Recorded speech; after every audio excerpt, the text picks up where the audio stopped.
Friends, KCR arrest, బయటపడ్డ liquor scams case. ఈ విషయాన్ని తెలుసుకునే ముందు వీడియో మీరు కంప్లీట్గా చూడండి. అప్పుడే మీకు కంప్లీట్ ఇన్ఫర్మేషన్ ఏంటో అర్థమవుతుంది. అదేవిధంగా చాలామంది వీడియో చూస్తున్నారు కానీ సబ్స్క్రైబ్ చేసుకోవడం మాత్రం మర్చిపోతున్నారు. దయచేసి సబ్స్క్రైబ్ చేసుకోండి. సబ్స్క్రైబ్ చేసుకోవడం వల్ల నేను చేసే ప్రతి ఒక్క అప్డేట్ మీరు ముందుగానే పొందగలుగుతారు.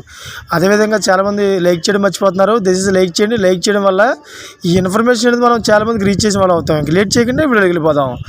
ఫ్రెండ్స్, ఢిల్లీ మద్యం కుంభకోణంలో ఇవాళ కీలక మలుపు చోటు చేసుకుంది. ఢిల్లీలో జరిగిన మద్యం కుంభకోణంలో ఇప్పటికే బీఆర్ఎస్ నేత కల్వకుంట్ల కవిత అరెస్ట్ అయ్యి తిహార్ జైల్లో ఉన్నారు. ఆమె బెయిల్ పిటిషన్లపై జరుగుతున్న విచారణలో భాగంగా తొలిసారి ఈ కేసులో ఆమె తండ్రి తెలంగాణ మాజీ ముఖ్యమంత్రి కేసీఆర్ పేరు బయటకు వచ్చింది. అయితే ఈ మేరకు ఈడీ తొలిసారి కేసీఆర్ పేరును ఇవాళ ఢిల్లీ హైకోర్టులో ప్రస్తావించింది.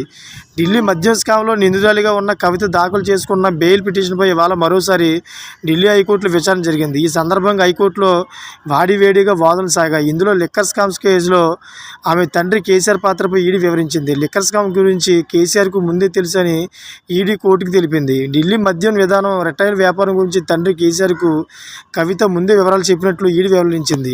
అయితే ఢిల్లీలోని కేసీఆర్ అధికారిక నివాసంలోనే కవిత సౌత్ లాబీతో లిక్కర్ స్కామ్ చర్చలు జరిపినట్లు ఈడీ తెలిపింది. ఈ మేరకు తన టీం సభ్యులను ఢిల్లీలో కేసీఆర్కు ఆయన అధికారిక నివాసంలో కవిత పరిచయం చేశారని ఈడీ పేర్కొంది.